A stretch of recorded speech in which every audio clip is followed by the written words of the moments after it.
بسم اللہ الرحمن الرحیم۔ السلام علیکم ورحمۃ اللہ وبرکاتہ۔ سلطان نور الدین محمود زنگی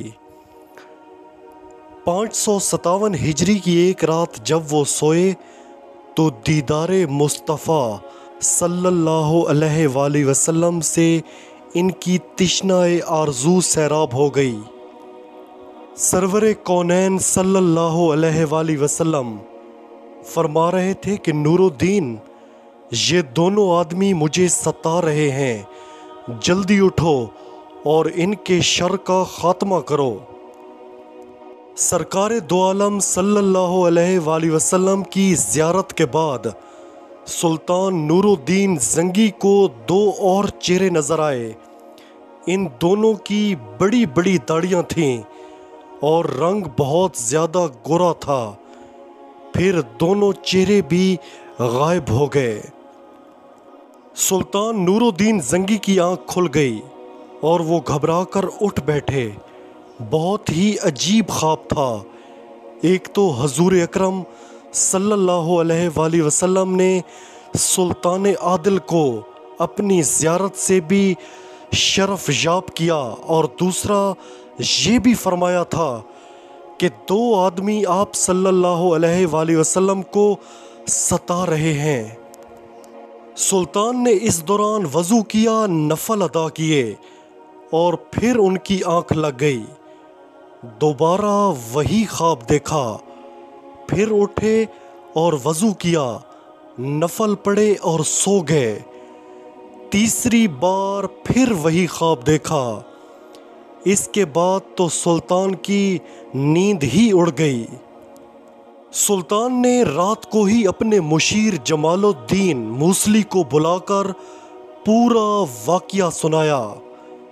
مشیر نے کہا، سلطان، یہ خواب 3 بار دیکھنے کے بعد آپ یہاں کیوں بیٹھے ہیں؟ اس خواب کا ذکر آپ نے کسی سے نہیں کرنا اور فوراً مدینے روانہ ہو جائیں۔ اگلے روز سلطان نے 20 مخصوص افراد اور بہت سے تحائف کے ساتھ مدینے کے لیے کوچ کیا اور 16ویں روز شام کے وقت وہاں پہنچ گئے۔ سلطان نے روضہ رسول صلی اللہ علیہ وآلہ وسلم پر حاضری دی اور مسجد نبوی میں بیٹھ گئے۔ اعلان کیا کہ اہل مدینہ مسجد نبوی میں پہنچ جائیں، جہاں سلطان ان میں تحائف تقسیم کرے گا۔ لوگ آتے گئے اور سلطان ہر آنے والے کو باری باری تحفہ دیتے رہے۔ اس دوران وہ ہر شخص کو غور سے دیکھتا رہا، لیکن 2 چہرے نظر نہ آئے جو اسے ایک رات میں 3 بار خواب میں دکھائے گئے تھے۔ سلطان نے حاضرین سے پوچھا کہ کیا مدینے کا ہر شہری مجھ سے مل چکا ہے؟ جواب آیا، جی ہاں۔ سلطان نے پھر پوچھا، کیا تمہیں یقین ہے کہ ہر شہری مجھ سے مل چکا ہے؟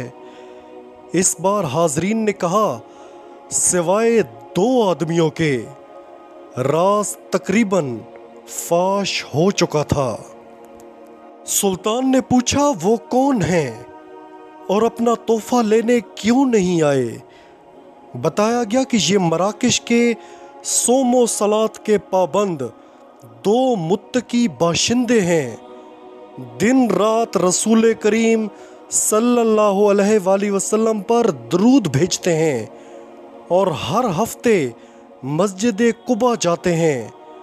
فیاض اور مہمان نواز ہیں، کسی کا دیا نہیں لیتے۔ سلطان نے کہا، سبحان اللہ، اور حکم دیا کہ ان دونوں کو بھی اپنے تحائف وصول کرنے کے لیے فوراً بلایا جائے۔ جب انہیں یہ خصوصی پیغام ملا تو انہوں نے کہا، الحمدللہ، ہمارے پاس اللہ کا دیا سب کچھ ہے اور ہمیں کسی تحفے، تحائف یا خیر و خیرات کی حاجت نہیں۔ جب یہ جواب سلطان تک پہنچایا گیا تو انہوں نے حکم دیا کہ ان دونوں کو فوراً پیش کیا جائے۔ حکم کی فوری تعمیل ہوئی۔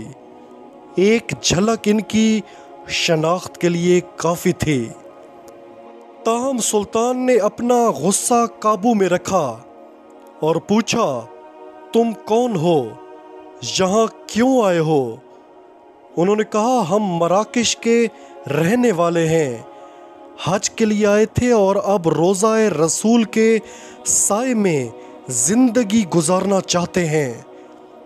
سلطان نے سختی سے کہا، کیا تم نے جھوٹ بولنے کی قسم کھا رکھی ہے؟ اب وہ چپ رہے۔ سلطان نے حاضرین سے پوچھا، یہ کہاں رہتے ہیں؟ بتایا گیا کہ روضہ رسول کے بالکل نزدیک ایک مکان میں، جو مسجد نبوی کے جنوب مغرب میں دیوار کے ساتھ تھا۔ سلطان فوراً اٹھا اور انہیں ساتھ لے کر اس مکان میں داخل ہو گیا۔ سلطان مکان میں گھومتا پھرتا رہا۔ اچانک نئے اور قیمتی سامان سے بھرے ہوئے اس مکان میں اس کی نظر فرش پر پڑی ہوئی ایک چٹائی پر پڑی۔ نظر پڑنی تھی کہ دونوں مراکشی باشندوں کی ہوائیاں اڑ گئیں۔ سلطان نے چٹائی اٹھائی۔ اس کے نیچے ایک تازہ کھودی ہوئی سرنگ تھی۔ سلطان نے گرج کر کہا، کیا اب بھی سچ نہ بولو گے؟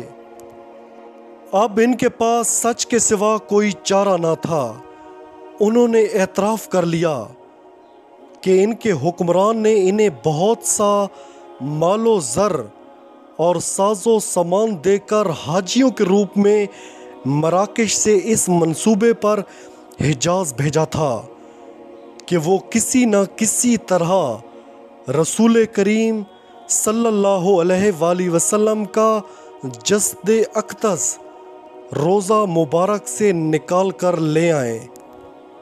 اس ناپاک منصوبے کی تکمیل کے لیے انہوں نے حج کا بہانہ کیا اور اس کے بعد روضہ رسول سے نزدیک ترین جو مکان کرائے پر مل سکتا تھا وہ لے کر اپنا کام شروع کر دیا۔ ہر رات وہ سرنگ کھودتے جس کا رخ روضہ مبارک کی طرف تھا، اور ہر صبح کھودی ہوئی مٹی چمڑے کے تھیلوں میں بھر کر جنت البقیع لے جاتے اور اسے قبروں پر بکھیر دیتے۔ انہوں نے بتایا کہ ان کی ناپاک مہم بالکل آخری مراحل میں تھی کہ ایک رات موسلا دھار بارش کے ساتھ ایسی گرج چمک ہوئی جیسے زلزلہ آ گیا ہو، اور اب جب کہ ان کا کام پایہ تکمیل کو پہنچنے والا تھا تو سلطان نہ جانے کیسے مدینے پہنچ گئے۔ سلطان ان کی گفتگو سنتے جاتے اور روتے جاتے اور ساتھ ہی فرماتے جاتے کہ میرا نصیب کہ پوری دنیا میں سے اس خدمت کے لیے اس غلام کو چنا گیا۔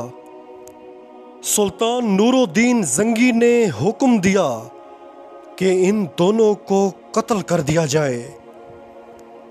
اس کے بعد سلطان نے ایک مشعل روشن کرنے کا حکم دیا۔ اس کے بعد سلطان مشعل لے کر اکیلے اس سرنگ میں داخل ہوئے، یہاں تک کہ کچھ دور جانے کے بعد وہ سرنگ ختم ہو گئی۔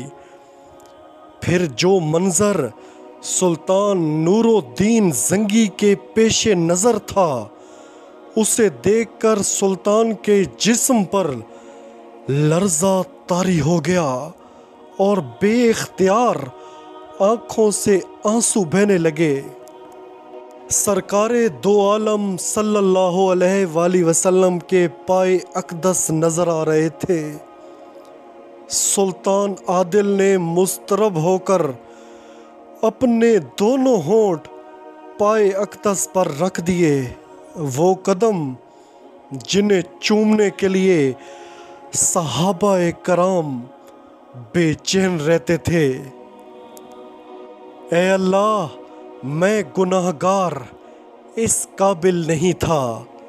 سلطان نور الدین زنگی حضور اکرم صلی اللہ علیہ وآلہ وسلم کے پائے اقدس اپنی آنکھوں سے مل رہے تھے اور زاروں قطار رو رہے تھے۔ پھر جب سلطان عادل کا پورا چہرہ آنسوؤں سے دھل گیا تو انہوں نے آخری بار سردار انبیاء کے مقدس قدموں کو چوما اور الٹے پاؤں واپس لوٹے۔ سلطان نور الدین زنگی نے حکم دیا کہ روضہ مبارک کے گرد ایک خندق کھودی جائے اور اسے پگھلے ہوئے سیسے سے بھر دیا جائے تاکہ آئندہ کوئی بدبخت ایسی حرکت کرنے کے بارے میں سوچ بھی نہ سکے۔ ویڈیو کو مکمل دیکھنے کا شکریہ۔ آپ سے گزارش ہے ہمارے چینل کو سبسکرائب کریں، ساتھ لگے بیل آئیکن پر ضرور پریس کریں، ویڈیو کو لائک کریں، شیئر کریں۔